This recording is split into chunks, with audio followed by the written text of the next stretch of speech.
All right, everyone. Well, I think we're going to go ahead and get started just for the sake of time. We're going to jump in. Thank you again to everyone who's on with us thus far. And more importantly, thanks to Christian for joining us.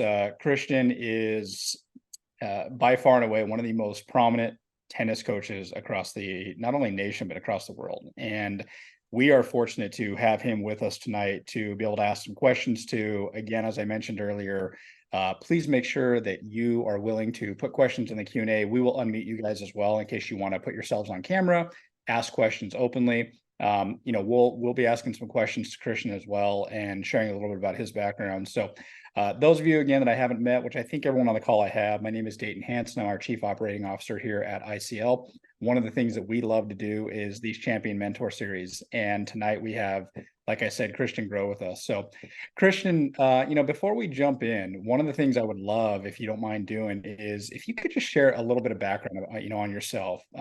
As we built up the webinar and kind of talked about it over the last couple of days, we had a chance to share, who are some of the players you've coached, but if you can kind of talk about, your journey, what was your journey into the tennis world and kind of your journey through the coaching world, and just give a little background on yourself as we kind of jump in. So yeah, originally from Germany, born and raised, went to school there all the way through high school. Was a very good junior when I played myself, trained in also the German Tennis Federation, and eventually moved over to the US. I had a lot of injuries early on, especially when I started playing pro then. And this is why I made a decision early to go to college. And this is how I came to San Diego. Did my undergrad there in international business, then also did an MBA there as well. And while I was doing grad school, I actually started getting into coaching, and I coached one of my former friends, so to speak, who was also the German Tennis Federation, Michael Barrere. He was 41 in the world back then, and this is how I started. And was an amazing way for me to pay for my tuition back then, because as an international student, it was in grad school, there's no more scholarships available. So yeah, I was creative and got a little bit lucky there to have this, that it came my way, so to speak. And this is how I actually got into coaching. And once I started or finished it in 2011, I started working with Tommy Haas, and then it really took off. After I was with him for 5.5, 6 years, and then a lot of players on the road and after came along then. And you and Tommy had quite a journey together. I mean, I know you started to get that a little bit right there, but for those that are, maybe a little bit younger, and some of our students are on the call today, I mean, Tommy had quite a run there for a while, and maybe you can talk a little bit about that, of where Tommy was from a world ranking standpoint, and ultimately where he got to under your tutelage, and obviously that connection and collaboration of you guys as coach and player. Talk about not only where he started, but where he went to, and maybe some of the players that he went up against and ultimately beat, like the Federer. Yeah. So Tommy came back from a hip surgery. He has been there up before in the world, as high as number 2 in the world. And it was in 2011 or end of 2010, he had a hip surgery and came back then. And we started working beginning of 2012. And he was outside top 250 at this point. I mean, barely played. He was on tour for 6 months at this point. I already had a coach, but it wasn't wasn't what he was looking for. And he was, we started back then. He was 3 years older than me, which was a very unique position. Also, quite frankly, he was already a superstar on the scene. I was pretty much very green, but very eager and student of the game. And we started back then, and at the first 3 to 4 months, it was not going well. Still a lot of hip issues. He was just, doing a lot of rehab, and the results were not great. The ranking was the lowest. Sometimes he had to play challengers with the challengers in Dallas, and then he couldn't, get into the bigger events. And it started like clicking a little bit in his hometown, or in his favorite town, Munich, in the tournament where he, so to speak, made the first run back again into the semis, won against Songa back then, who was 7 in the world. And literally a couple of weeks later, wins Halle against Roger Federer in the final. goes on that year, wins Vienna. A lot of great wins on the road throughout the year. 2013, played incredible matches in the slams. Round of 16 in Wimbledon, lost a nail biter against Djokovic. Played him again in the quarterfinals of the French in 2013, lost a nail biter. Won against him in the Miami semis in the same year against Djokovic earlier in March. And yeah, I mean, he was playing incredible tennis again, right? And I think in that 2013, he made it back all the way to top 10. And I think with a little bit more luck, I think he was playing probably the best tennis of his life. And it was incredible level against Djokovic. But I think if he was maybe in a different section of the draw, could have probably, you never know.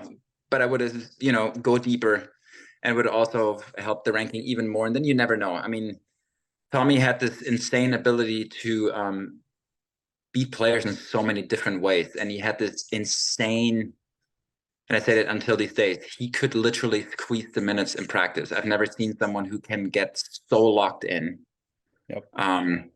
who really can maximize the 60 minutes. I would say that's comparable to a Djokovic and Agassi, who were similar in that ways. I mean, was also probably one of the guys that I learned the most from Andre Agassi. He was very generous with his help over the years. And I got to say the things when it comes to intensity in practice, that is, I mean, unheard of. When I say not intensity, I mean mentally the intensity. Being locked in, what do I need to do today? Keeping the attention span, refocus, reset. It's not just the physical intensity of obviously breaking a sweat and running around. It's more at this level. I think it's, the physicality is a given. The mental aspect of it to really push those boundaries and stay locked in at the very highest level. And I think that was one of the main things, honestly, that I learned from Tommy, being with him together for so long, and also from Andre. Which is incredible. I mean, Tommy had also, I think, one of the most underrated features ever. He had 9 surgeries in his career. 3 hip, 3 shoulders. There was a foot. There was, I don't even know anymore. I mean, and he made it literally back to top 10 every single time. I've never seen an athlete across any sport in history who has that feat. I mean, that in an individual sport, I mean, it's unheard of. You have to have insane skill in order to do that. That's out of question, but also insane willpower. I mean, the rehabs that he did, especially, I mean, I was with him there in 2012 and on. I mean, the amount of rehab that he did with his hip there, and I mean, it was 3 to 4 hours with the physio and day in, day out. I mean, so consistent with the work and very particular. And I think as a coach, this was one of the best experiences to start off, because he was also very unforgiving in practice. I mean, you had to be insanely prepared. Yeah. You always had to be ready. Why are we doing this? How does it help my game? How does it tie into my game? It didn't always needed to be an application for it. It's not just we're going to do that for the sake of doing it. Right. Yeah. And then obviously insane also match strategies, right? You had to be ready. I mean, Tommy, I would say, and Andre, known for some of the highest tennis IQs out there. And so it gets really, with Tommy there in nuance, you had to be ready. And with Andre, where I just learned and learned and learned. Yeah. That's amazing, Christian. I mean, those stories, first of all, of the ability to be able to not only work with Tommy and be so close with Andre, and then out there competing against the Djokovic's and the Federers. And I mean, those names, they are, the goats of tennis. But, I want to go back to something you said a minute ago, and it actually ties to one of the questions that our students actually submitted here a couple of minutes ago. And, you were talking about injuries with Tommy, and this also ties into, when a player is in a rut. And one of our students had asked, in the questionnaire here, they said, when you have a player that's in a rut and they're either losing or maybe they're going through some challenges, what do you say to them that helps get them kind of back prepared again, changes their mind and builds their confidence back up?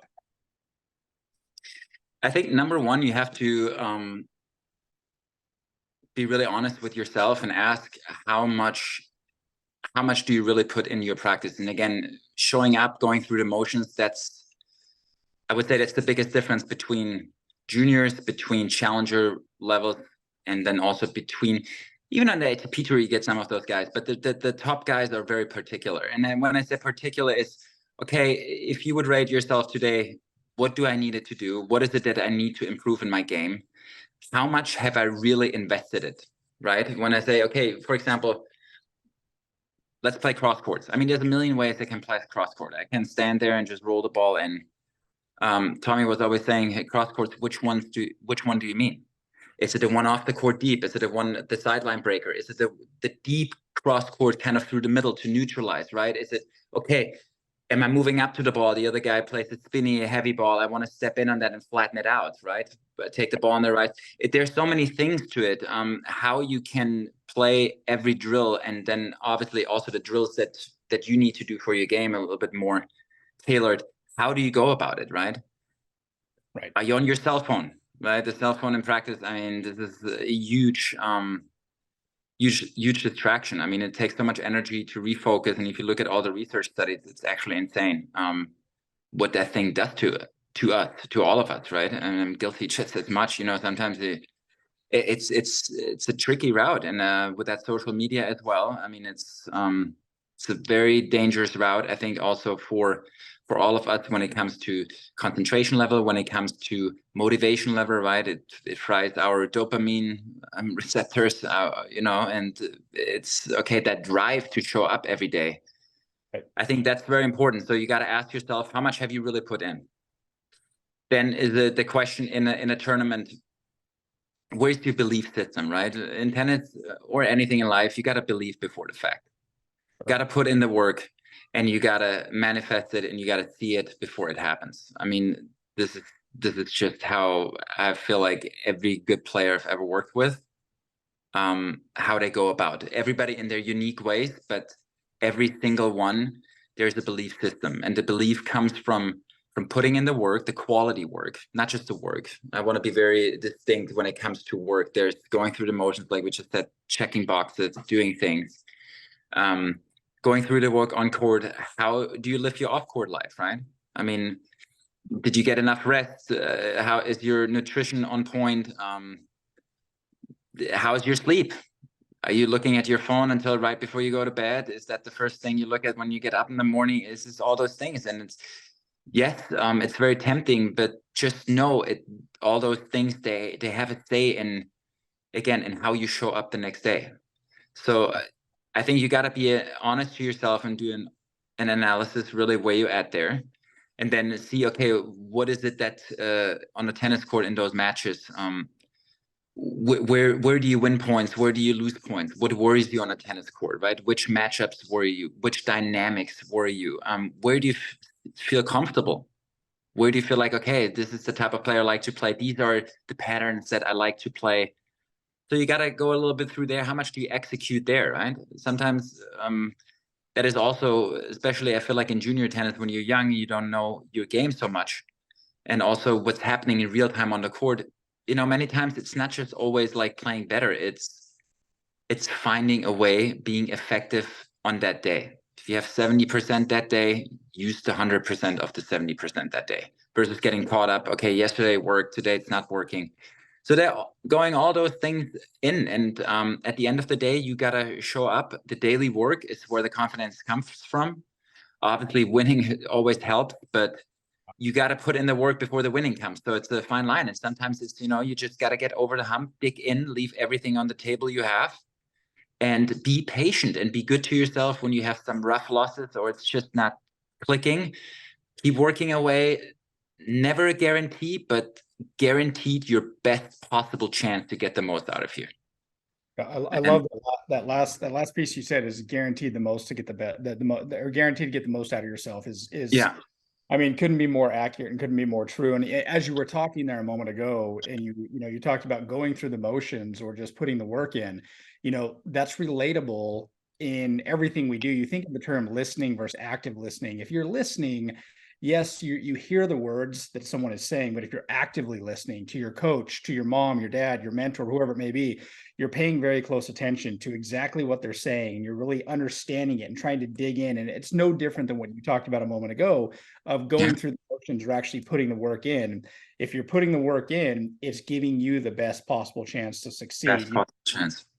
Yeah. As you were talking, another one of our students, they had asked a question about training. And one of the questions they asked was, do you think you need to pace out your training, or do you think training as much as you can is better for improving your game? What are your thoughts on that, Christian?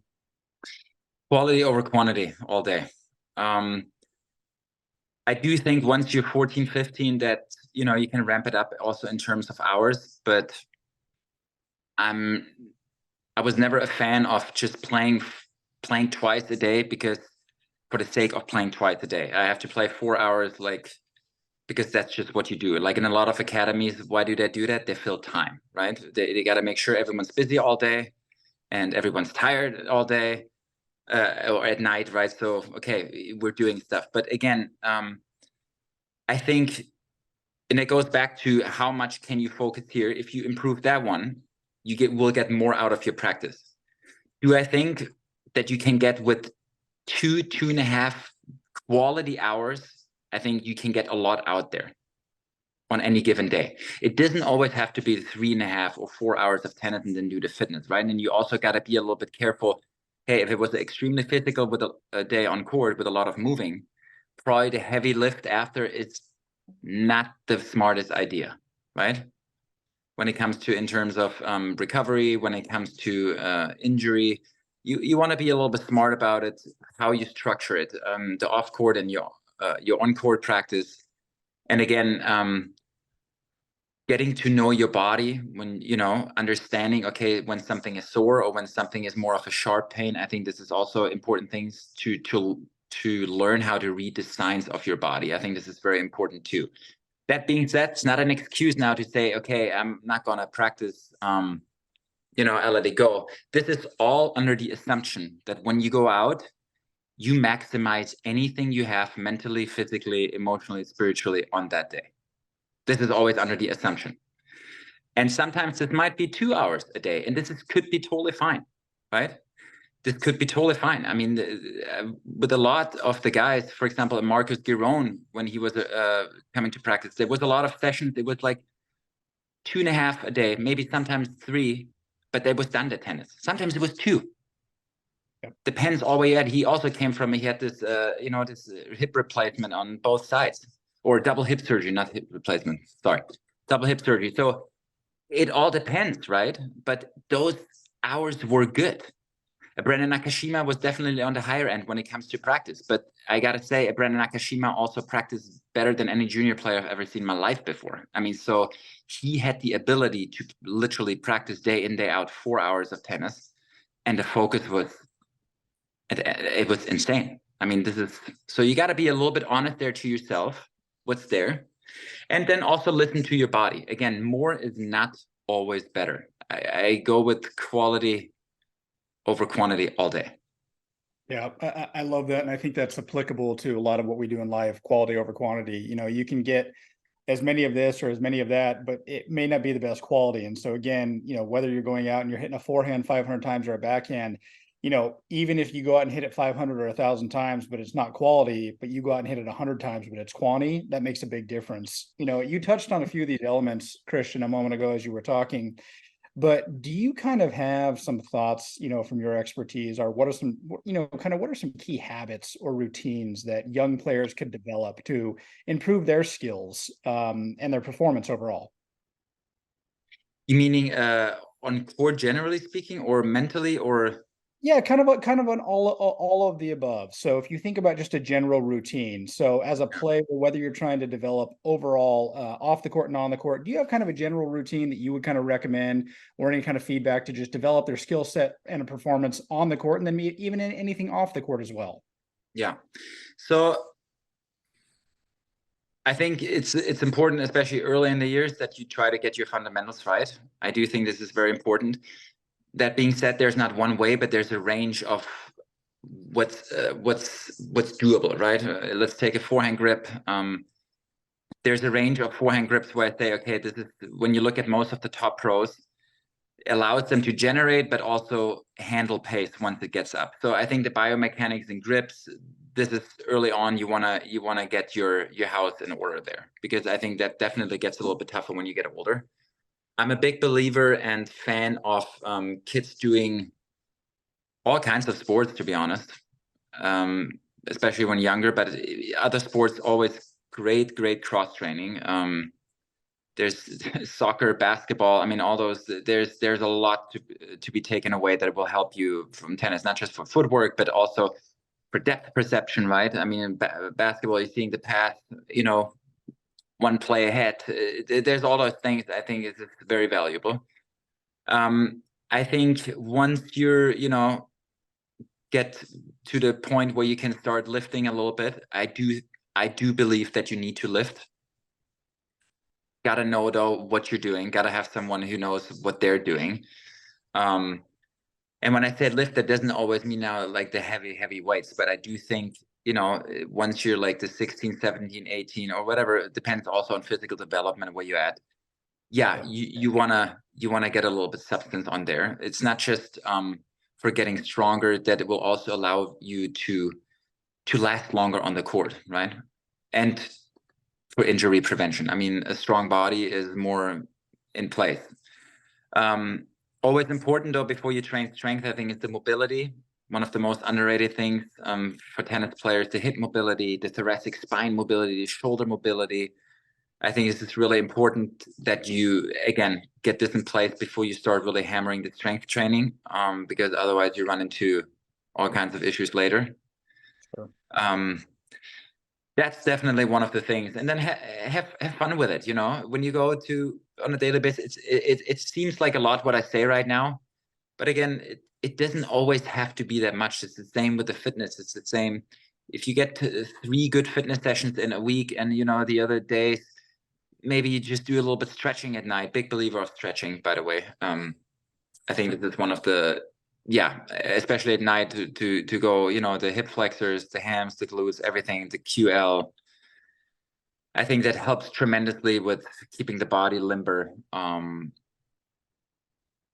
all those things as a combination, I think they will set you up for, give you a really solid foundation. It's a combination of a lot. If you think in tennis, right? I mean, you don't have to be amazing in anything in tennis, but you have to be good in a lot of things. Right? You don't have to. Sure. I mean, you look at tennis, it's like you can be aggressive without having the biggest firepower, right? If you know how to take time away and know how the court works, you can be insanely aggressive without having the biggest weapons. In tennis, it's one of the few sports where you literally can beat people that are actually better than you just by being a good competitor and getting you mentally, being resilient. And this is insane in that sport, what you can do, right? How you can make people play better, how you can make people play worse, depending on if you play the right way. So I think there's a lot of opportunity for tennis, I think, in a lot more in other sports. If you're a sprinter and you're not born with the right, fast twitch muscle fiber setup, you can practice as long as you want. You will get better, but you're never going to have a say in, probably not even in a decent college level. But in tennis, resiliency, mind, being smart out there, can get you ways.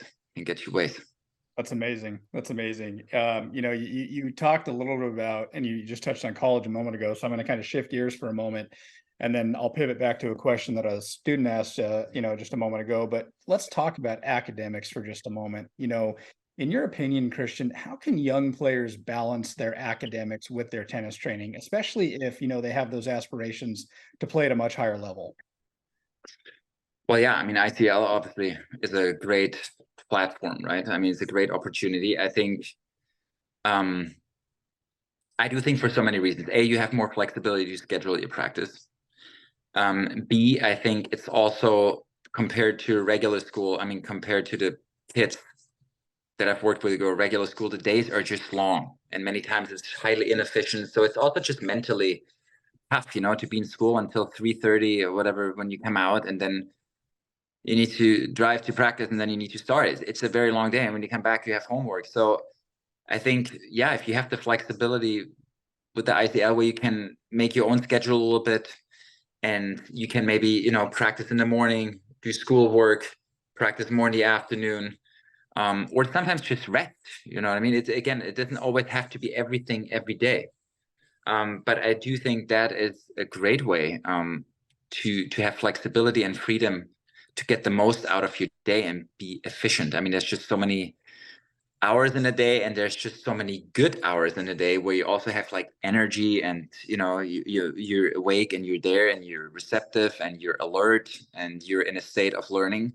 So I think you have a lot more flexibility with ICL, and it's yeah, obviously geared to athletes from what I understand, what I've seen from the kids that I work with. They help out, and if you need the extra help on the side, no problem. Right. Yeah, I think it's honestly, I think it's, if you want to go, I would say anywhere, even to a good college or whatever, I think this is almost nowadays mandatory from a certain age on, Yep. because a lot of work does go in, and then sometimes also with tournaments, right? That you can go there and actually play, and still stay on your school stuff. While when you go to a regular school, I mean, it's like you miss a lot, and then you get troubles with probably professors when you come back. You're behind. It adds unnecessary stress. So I do think if you're really serious about tennis, you need to be in a setup like that. I do believe that. Well, it's amazing to hear you say that. I mean, I know I would have yearned for this as a kid. ICL Yeah, and other, options were just not around when I was playing. And, I yeah, mentioned that's earlier, not there. betting on the side, I played all sports, but I ended up going collegiately for baseball. And again, it just wasn't an option. So like you talked about, if you're going through the traditional setting where you're in essence waking up at 6 or 7 in the morning, or maybe it's earlier, and you're trying to train before school, and then you're in school from 8 to 3 or 3:30, and then you're trying to get out and change your mindset again, and then get on the court or on the field or wherever it is, depending on the sport or the passion that you're tied to. That's tough. That's a Very transition. hard. Very hard. Having that alternative option is big. We actually had a question that came in from a parent, and it's a two-part question. So I'll start with the first part, and then we'll get to the next part of it. But one of our parents had asked, for young players that are still learning their mind skills, how do we as parents or caregivers help identify the ideal coach? So, in your opinion, Christian, how does a parent or a caregiver or a guardian, how do they identify the ideal coach? Well, I think you want to look for someone who is really invested. I think you also want to look for someone, especially when you have a younger kid, again, who's technically good.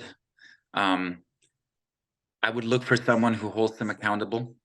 I think that's a big part, because it's not just what happens at home or on the tennis court. It's a synergy approach. It's one message. So if you can get away either at home or in practice with certain habits, always will backfire. So I think it's, you want to have someone who, I'm a big believer in holding kids also accountable, right? And sometimes, hey, this is just not going to cut it. What you do right now, you don't have to drop the hammer. But I think making them understand that with each decision, there's a certain consequence that comes with it. You lay it out. Hey, you can go to this guy. He might be not so hands-on, and he might let you do your thing, and you might feel more comfortable. And maybe this is also what your kid needs in a certain time of their life, depending on what's going on. But if you really, I think, want to get better, yeah, accountability is a big thing. It's also an individual sport, so you don't have the dynamic of teammates holding you accountable. So it needs to come from somewhere, right? So I do think that's important, but in a good way, right? Again, it's like you don't have to drop the hammer, but laying it out. Hey, look, if you practice this way, this is what you do. Chances that this is going to happen. If you do it, if you go that route, chances more likely that this is going to happen. So, and let them make their decision. Let them make their decision. They should have a say in it. The kids, absolutely, they should obviously be looking forward to practice, but also understand the minute you start doing something every single day, it's not going to be all roses every single day, right? Right. So I think that is important. I think it's important that you also have someone who holds, who who celebrates their strengths, but doesn't, also when things are going great, hey, okay, that's great tournament and fantastic progress. Let's keep getting better. Let's keep getting better. At the same time, when things are not going so hard, then be also a little bit more the helping hand and, ease a little bit. Unless someone, you see certain, like I said, certain dynamics before where there's just not the quality work put in, or certain things just have been slacking, then you gotta bring it to their attention as well. So I do think a good combination of, giving them freedom, but also holding them accountable. A good understanding of the game itself of tennis, I think that is important. And I do think it's also important actually earlier on. I've seen a lot of the approaches like, they do their thing, and then the kids get more serious. And at one point, now we need someone maybe who's a little bit better, or who's a little bit more invested, or is it, I think, you set the tone also with what you establish as a baseline from early on, Yep. so that is a lot. There's a lot to be said about that. I think what you expose your kid from an early age on. Is it the one who is the enabler, or is it the one who listens and is receptive, but then also, hey, this is what it probably should look like. Well, and Christian, you talked about a little of this earlier, and there was a follow-up question that came in while you were talking, and it was tied to basically, not only the coaches, but how do you know you're in the right place or the right group in terms of tennis practice, and it ties to selecting the right academy or, tennis academy that's out there. And I want to go backward a little bit and have you be able to share a little bit about this, but I think that also aligns with goals. We're very big here at ICL on having a mission and setting a vision and establishing goals. And I think, in terms of having goals, maybe that's where that comes in of an answer to this question. And I'd love to hear your feedback on this. But when it comes to things like choosing the right academy or choosing the right coach, how important is it to understand what you want to achieve from a goal set? Maybe that's collegiately, maybe that's professionally, maybe that's just, I want to improve my ranking or whatever it might be. But what are your thoughts around that? Yeah, like you just said, goals are important to short-term goals, long-term goals. Where do you want to go?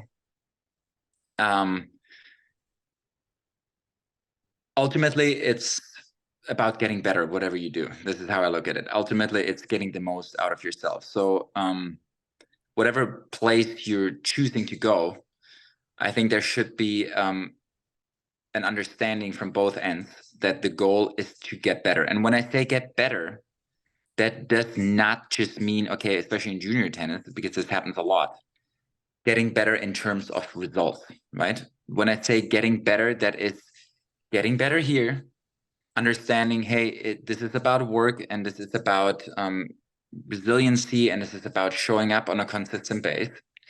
This is about working on your strengths and on your weaknesses. And whatever, if you take care of all those buckets, this will make you better. Because again, if your goal is to become a tennis professional, you got to get certain things right. Yeah, you can get very good if someone knows how to compete very well and is a good athlete. They can get away with a lot of things for many years in junior tennis, and all of a sudden they just completely fizzle away, right? And that what happened actually with this guy, and all of a sudden, or is going to not even a good college in terms of tennis rankings, right? So I do think, depending at one point, if you're 13, 14, you got to have an understanding of what you're trying to get out of this. I mean, and then align it, right? Whatever you choose, make sure there's the people, are they giving me what I need, in what stage I am right now, right? Is the main focus maybe, okay, I need to get technically better? Is the main focus maybe, hey, I need to get here a little bit, I need to be in an environment where I just get more challenged a little bit? Is it someone that holds my hand a little bit more at this time? And it's just, every kid is different. So knowing your kid and knowing where you want to go will answer a lot of questions, what you're looking for, essentially. Yep, that's great. I mean, I think you kind of hit on, one of the other questions that came in as you were speaking, and it was a question around rankings. You talked about being results based, a moment ago, and maybe it's not always about the results as far as, maybe a score or a ranking. I'd love to hear your additional thoughts on this, because one of the parents that had chimed in had asked, as the parent of a young tennis player, they're often in conversations about UTR or national ranking. And what the parent had basically said was, what would you say to young players about pivoting their focus away from just the UTR or the ranking? And I think it ties to what you just said, which is what you put into it, what you get out of it. Maybe it's not just results. 100%. Any other thoughts on that? Again, I hammer that message home. If you're 13, 14, 15, nobody cares about junior rankings. Nobody cares. For example, Catherine Hui, who has been training here for a long time, she was good. She was a good junior. Then she was, for a couple of years, she had injuries. She was not even there. But there was never a worry about, I need to get to this ranking. I need to do this. Brandon Nakashima, prime example. There was never like this is what I need to do. No, what you need to do is take care of business, meaning you need to get better. This is a message that needs to be hammered home, right? And after losses, or again, nowadays, if you're in the tournaments with this UTR, it's good as it is in a lot of ways for matching people up. I gotta say, it's a little bit tricky because kids get very focused on the UTR. I've seen it as far as they pull out of certain tournaments because they play someone who's low UTR, and they don't want to lose, because it's like all those things. Hey, if you want to get better, you will have to play every single player, right? Sometimes you play up, sometimes you play down, sometimes you will play the same. And honestly, many times the ones who are a little bit worse on paper, right? Or the tough matches where you feel like I should win, but I could lose. I would say that's where the biggest discomfort is. That's where the biggest learning mentally is. And whatever happens, I mean, what's the worst that can happen? You lose a tennis match. All right. So if you decide, or if you have decided, this is what I'm gonna do, what difference does it make if you win or lose at the end of the day? Because the next day you're gonna show up and gonna practice again. And I know this is sometimes hard to grasp that principle, but it's like with anything, you make this your mantra and you ingrain it in your brain, and this is like where attention goes, energy flows, right? And if I pay attention and all my attention to this type of thinking, there will be, at the end of the day, a little bit less pressure when I go out there, and rankings are not as big all of a sudden anymore. It's about, lost a tennis match, should have maybe won, okay, short memory, what can I take out of this match? Okay, let's move on. At the end of the day, you got to get better either way. And this is, I hammered that message in. And it's like, even when Catherine won now, the US Open juniors, it's great. It's great. But she wants to become like a professional. So it's great that you won that. That's a great snapshot along the road, and feels amazing. And I'm sure it's very rewarding and happy for you.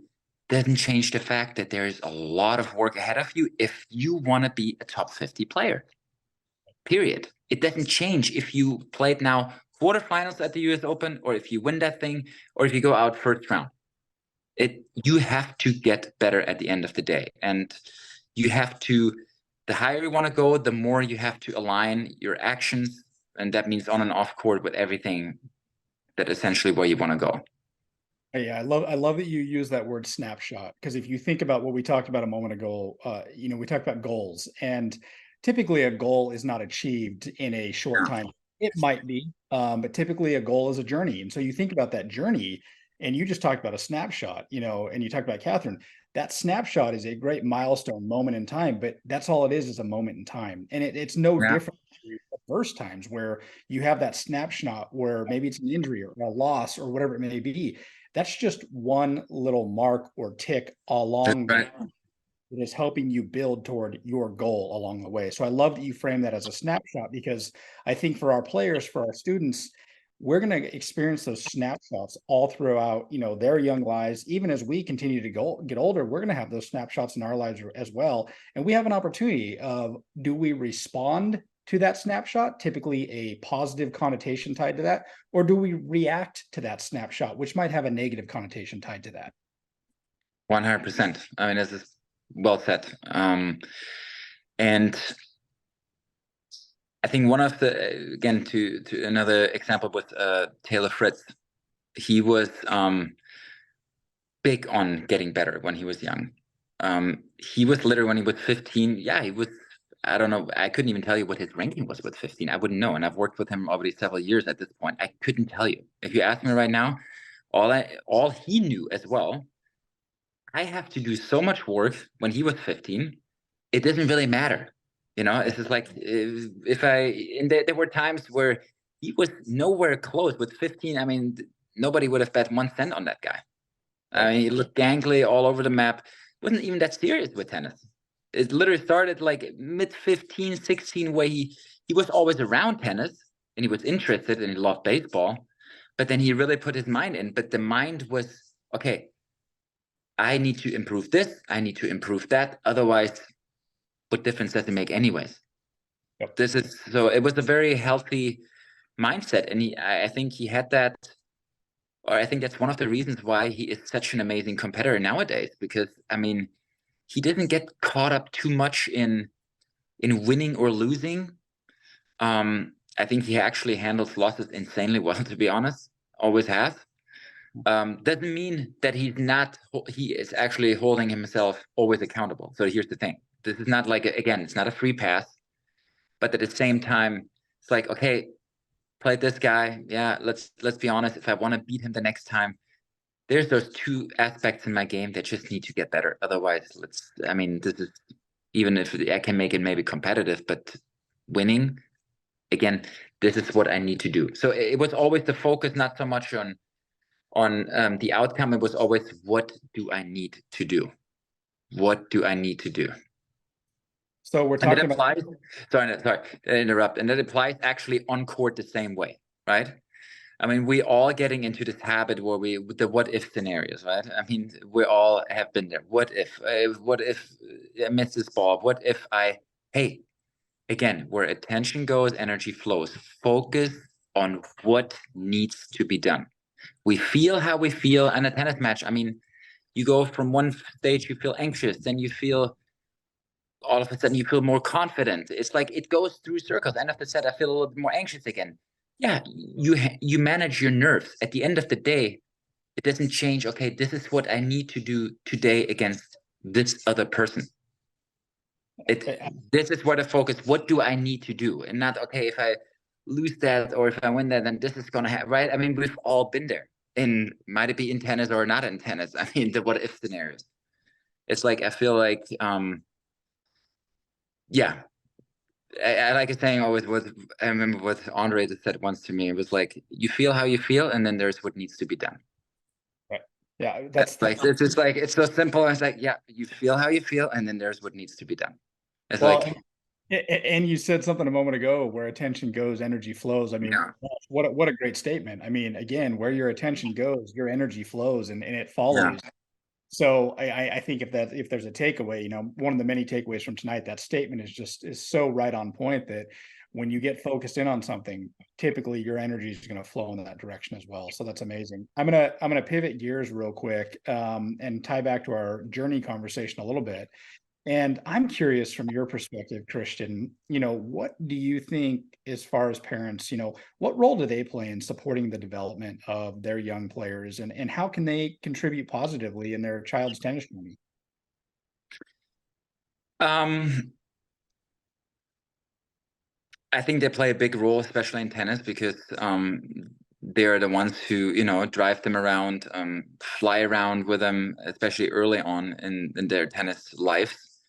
Um, I do believe, when we talk about support, I always think it's a holistic approach, right? I can't say, when it comes to tennis, okay, hey, think positive, whatever that even, I think positive, and then in other aspects of life, you're worried about all, like, a million negative things, right? So I think it's a holistic, it's a lifestyle approach, how you want to live life, and the ones that I feel like got a lot of positive feedback in general, I think they were not, again, they were not so caught up in winning or losing. It was about, hey, I want that my kid enjoys this, and I want to be helping them in terms of where I need them, and I want to be accountable for them, but I also want to give them a good amount of freedom, right? Yep. It's a little bit that push pull. Every kid is different. Every parent kid dynamic is different. But I've seen a lot of scenarios over the years where parents are a little bit too hands-on and too, and then it's the drama car rides back after a tough loss. I mean, just know that those things do a lot more to the kids than you think it does. They Yeah. stick. They stick, especially when they're younger. They stick. I So it's sometimes, you got to bite your own lips, let things cool down. And I understand because, it's like, hey, we just talked about this, or we work on this, and we're putting all this effort in, and then this happens, right? It's all understandable. But I think it's a journey, right? So you learn just as much there on the road as the kids do, as I do as a coach every day. I mean, it's a lot of, and sometimes it's a little bit trial and error, and sometimes you mess up, and then it's maybe okay, hey, it wasn't meant to be, and you apologize, and it's as long as there's a level of respect there. yes. Yeah. I think this is very important. Yeah, I mean, you talked about it a moment ago, as coaches, as parents, guardians, whatever role, teachers, that level of respect, it's a trial and error. There's time, 100%.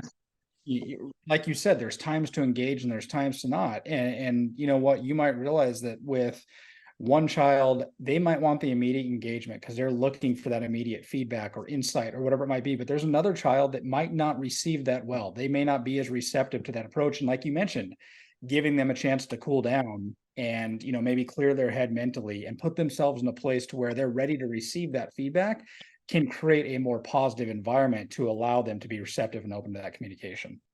Yeah, I think that's well said again. Yeah, sums it up Awesome. nice. I know we've got a few minutes left and we've got a few other questions that have come in. You talked a little bit about this earlier, but one of our students had asked, do you think it's more beneficial to train more or to play more matches kind of / tournaments? What are your thoughts on that?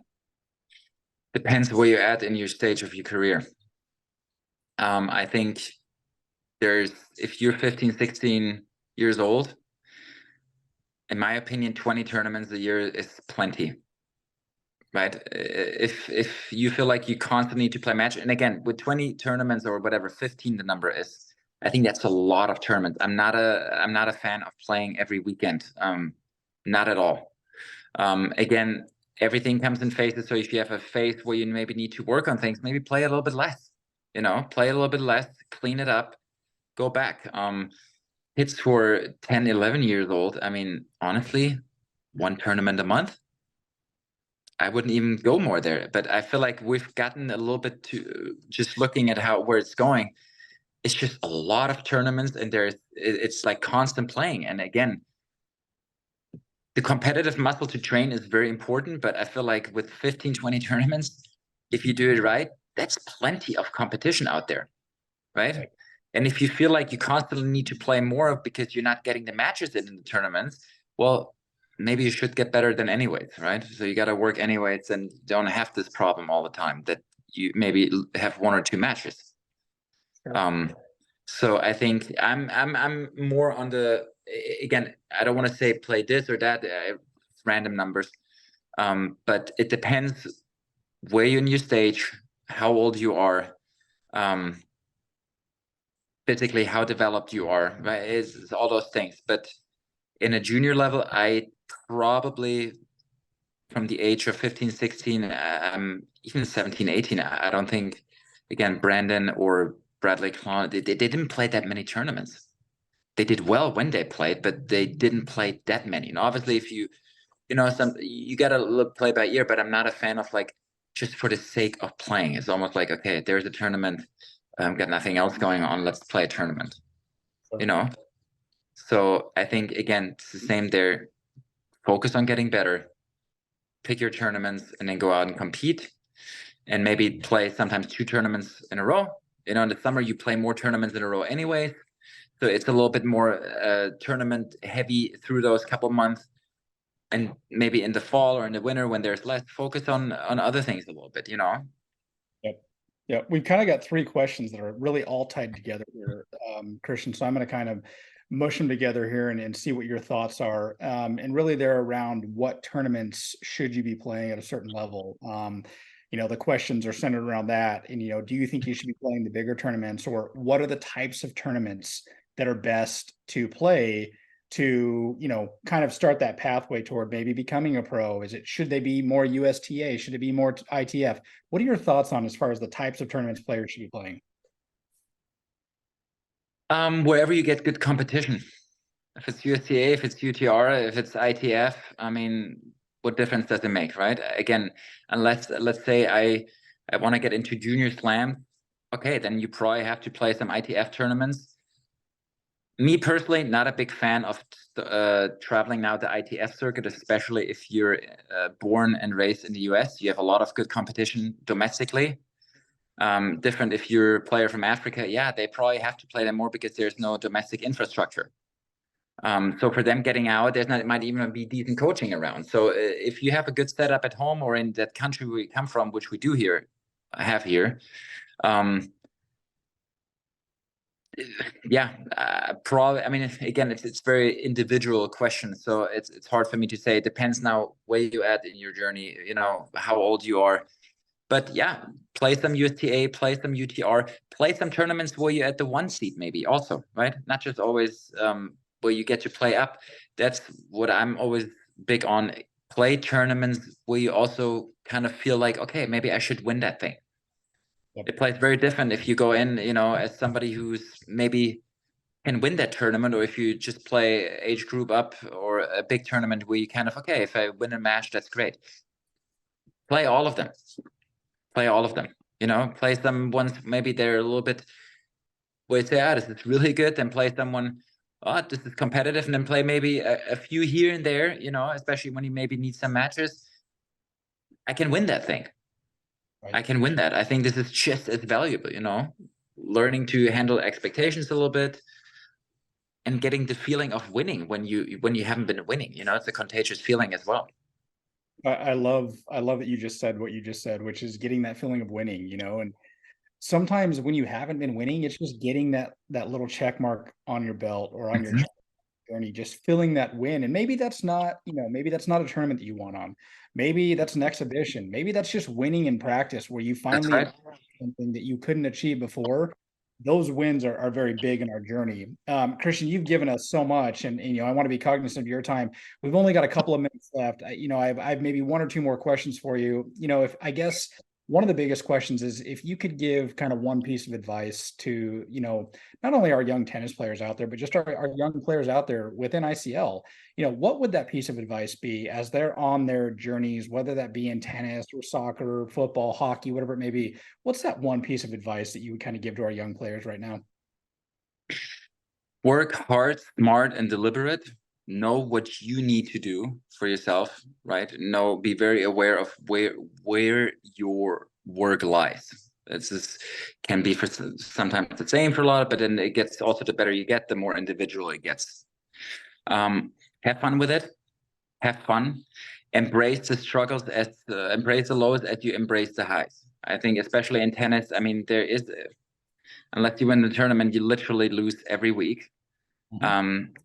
Be good to yourself when things are not going your way. When it's the hardest, you got to be.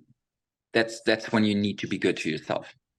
I think that is very important, and then enjoy it. Again, enjoy the struggles in practice. Enjoy the struggles in a tournament. There's something to be said about enjoying the challenge, right? Whatever that is, and then I think once you can find the almost like you embrace the physical struggling, the mentally struggling, when you're out on that tennis court and it's whatever, 4-all, third set, 30-all, and you think, God, it's like my heart's pumping, I can barely breathe. It's like, great. I get to experience that. This is what do I need to do now, right? And you bring it, okay, where's my game plan? And it's almost like you have this inner monologue going on with you where you bring it back. Yeah, this is where I want to be. This is great. This I get to experience the adrenaline rush, I get to experience the highs and the lows. I remember Tommy always saying this is sometimes those brutal losses can tell you, but they're just so giving it sometimes, as hard as it is, those day 2 or sometimes even 3 days after, depending on the tournament. It's like then you come back and you just almost want it like even more. At the same time, when you have a great tournament and you win something, hey, enjoy it too. Stay in the moment there too, and like don't think already, okay, but now I gotta then enjoy it, for a day or whatever it is. In tennis, it's a quick turnaround anyways. So embrace what comes and have fun with it, as hard as it is at times, but I mean, life is a little bit too short otherwise, huh? Let's go. Yeah. You mentioned, the inner monologue, and we talk a lot. Dr. Jim Lehrer is one of our champion mentors as well. Yeah. And, I mean, I know you know who Jim is, and he obviously talks about Yoda, your own decision advisor. And so it's important to have that kind of inner monologue, that advisor, that decision maker, that your guidepost internally, and have that conversation with yourself and be realistic. And I love that you said, work smart, work hard, deliberate. I mean, those are so key to allowing, whether it is a student or even us as adults, we do have to be smart. We've got to work hard. We've got to be deliberate with our actions, our thoughts, how we go about things. And I think you've given us some amazing nuggets to chew on. What I'd like to do before we wrap up, Christian, I know I hit you with a lot of questions, and the students and parents asked a lot of questions. Is there anything else that you'd like to share with us as we kind of wrap up our time together tonight? Honestly, if I can be of help for anyone who wants to, have more questions along the road, I mean, please feel free to pass it on. I'm aware of that. It's sometimes a really tough road to navigate through, especially when you're a parent and you haven't played tennis yourself, and sometimes there's just a lot of things going on. If I can be of help there, please let me know. Other than that, be supportive to the kids. Again, because I know as a parent, it can be sometimes just as frustrating. As a coach, it can be sometimes just as frustrating. And I think it's just, we're all in the same boat to get the most out of each one, but in a good way, not the drill sergeant way, even though that might be sometimes here on the menu as well at times. But overall, I think it needs to be an empowering approach. Right. All right. Well, as we wrap up, we've got a few of our students and family members still on, and I just to share with you, Christian, we've had multiple comments coming in of saying thank you. This has been amazing. This has been so incredibly helpful. We can't thank you enough for this time. Thanks for having me. Thank you. Oh, this is so valuable to be able to hear from someone such as yourself and interact with you. We will definitely be sharing out, this recording with those that not only were on the call tonight, but also with those that couldn't make it. And we're looking forward to obviously being able to share your information, like you said, and using you as a resource in the future for many of our young families and young students here. So thank you again. We appreciate it from the ICL side, and we look forward to hearing from you more in the very near future. Thank you so much for having me.